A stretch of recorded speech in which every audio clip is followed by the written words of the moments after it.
and welcome to Live by Design, a place where I hope you find content that is insightful, informative, and inspiring.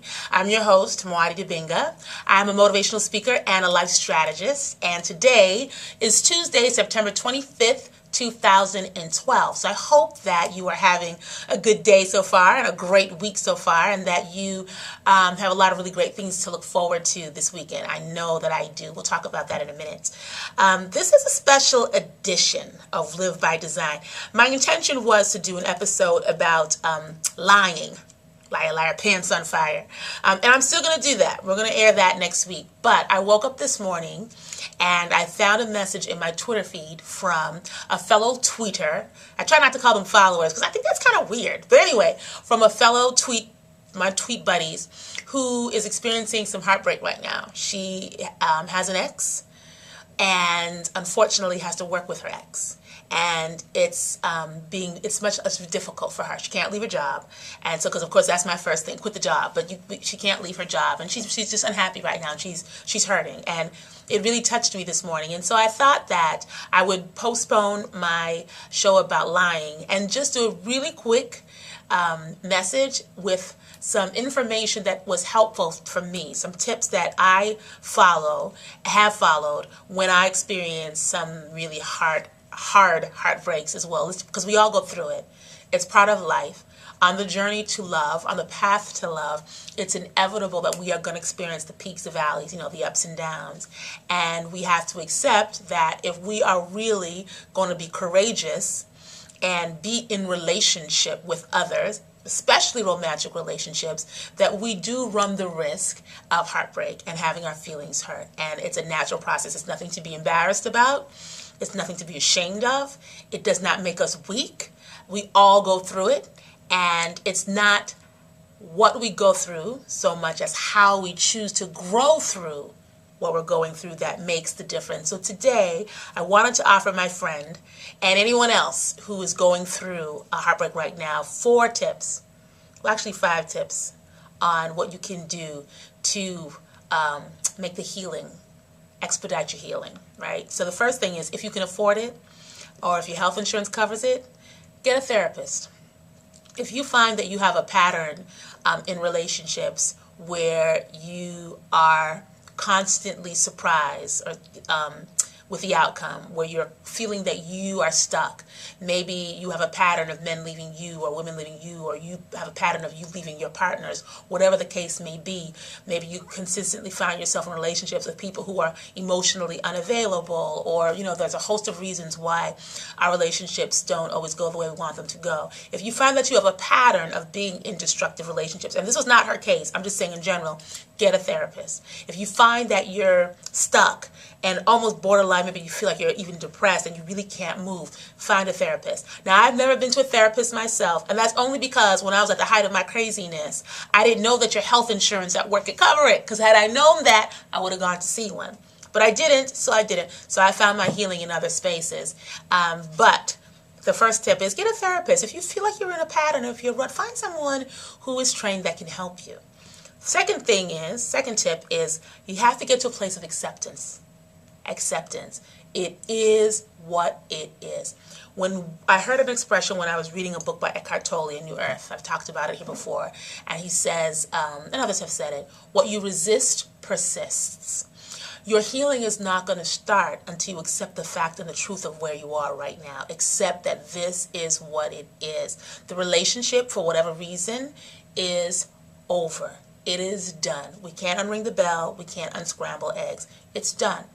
Maybe the person will come back to you. Maybe you all will get together sometime in the future. I don't know that. I don't have a crystal ball. But for right now, if it is over, it is over. And you have to get into that acceptance, which means that if you are no longer in relationship as husband and wife, boyfriend and girlfriend, boyfriend and boyfriend, girlfriend and girlfriend, whatever the case may be, if you are no longer involved in that romantic relationship, then accept the fact that whatever rights and privileges that you had, and any rights and privileges that you extended to your partner, and you know what I'm talking about, it's done.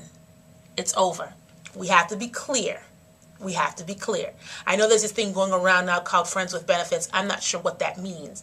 But I do know that if you are involved with somebody in a romantic relationship and you break up, continuing to allow people to have access to privileges that were once the sacred domain of your significant partner does not expedite your healing.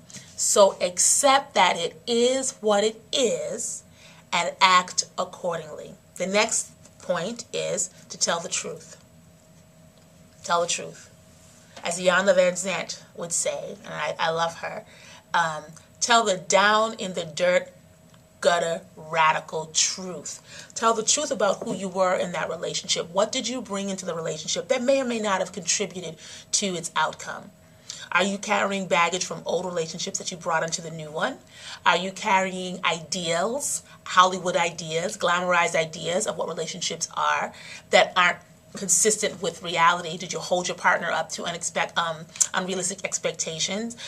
Did you allow yourself to be treated in a way that was disrespectful? Did you allow anyone to treat you in a way that was not aligned with the divine of who you are? Tell yourself the truth about the relationship. Is this really what you wanted?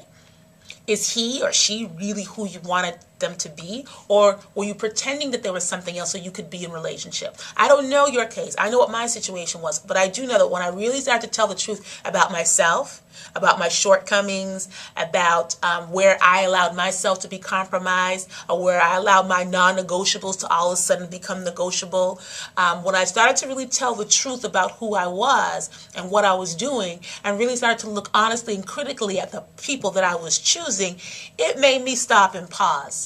So tell yourself the truth. Let's all do it. Let's take off the rose-colored glasses and be really honest with ourselves about what it is that we did, what it is that he or she did, what it is that we created together, and does this really represent what I want in my life? You know, it's often said you can't change what you won't acknowledge, so you have to acknowledge the truth, right?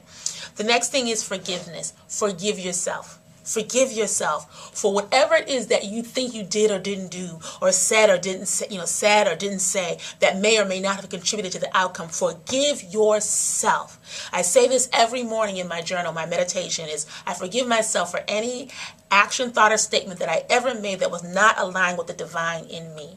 We all make mistakes. We all have hysterical moments. We all have done things that we are not proud of. Luckily, we're not celebrities, so it doesn't get played out on TV. But if you've made a mistake, if you've done things that you're not proud of, make a decision that you're going to course correct, but forgive yourself and forgive your partner. He or she gave you the best of who they are based on what they know. We only live what we know to be true. And so maybe they lied. Maybe they're a liar. Maybe they're an alcoholic. Whatever it is that they did the best that they could with what they were operating with. People can love us any way they want. We have to make the decision whether or not we're going to accept that love, but we don't have to judge them. We have to forgive them, because when you don't forgive, they still have a place in here, in your heart. I don't know where it is in the camera. It's over here on my side. They still have a place in here. And as long as they're taking up that space in here, your heart space, that love space, can't be filled up with anything else. Release them by forgiving them. Release yourself by forgiving yourself. The last thing is engage in extreme self-care. Take care of yourself. Find activities that soothe you. Don't overeat. Don't go out drinking. Don't do things that are going to be destructive. That's not what I'm talking about. You all know better than to think I would ever promote anything like that.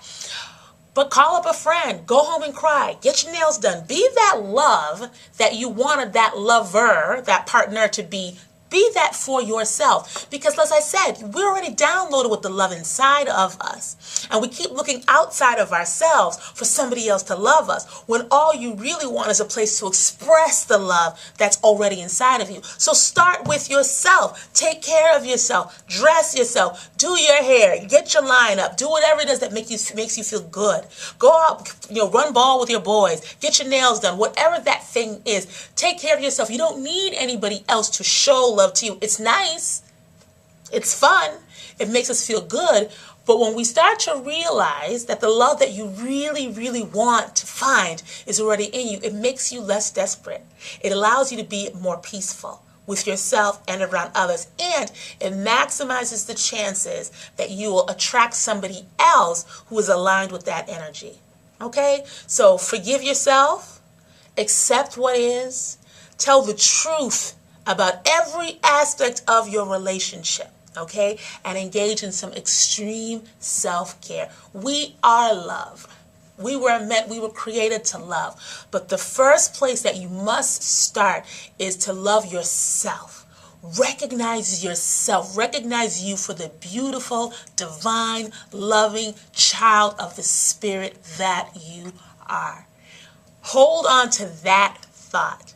And as far as other people are concerned, let them mind their business. What other people think about you is not your business. What other people say about you is not your business. People who knew about the relationship and have their opinions and have their ideas, it's not their business. And if they're spending time in your business, that means they don't have any business of their own. Stand up, walk with grace, walk with dignity.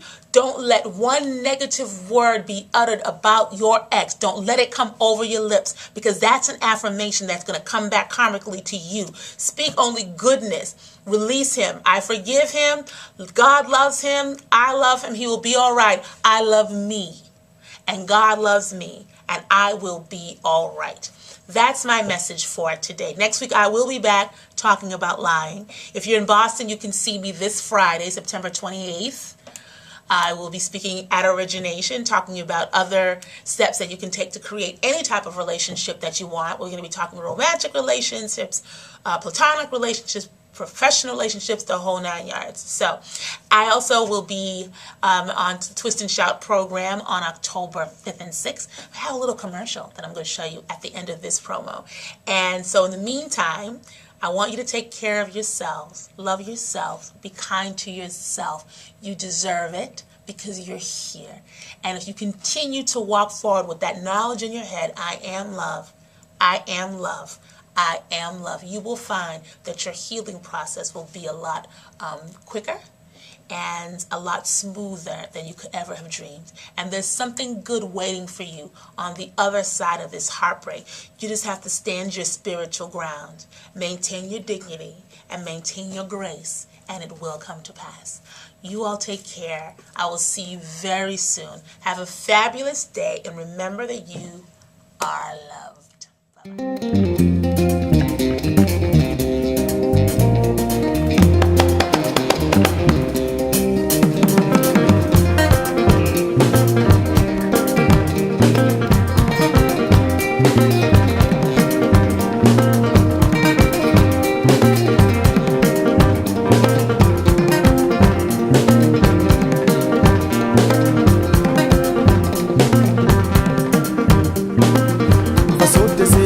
Denko Fasoka nini horonya ye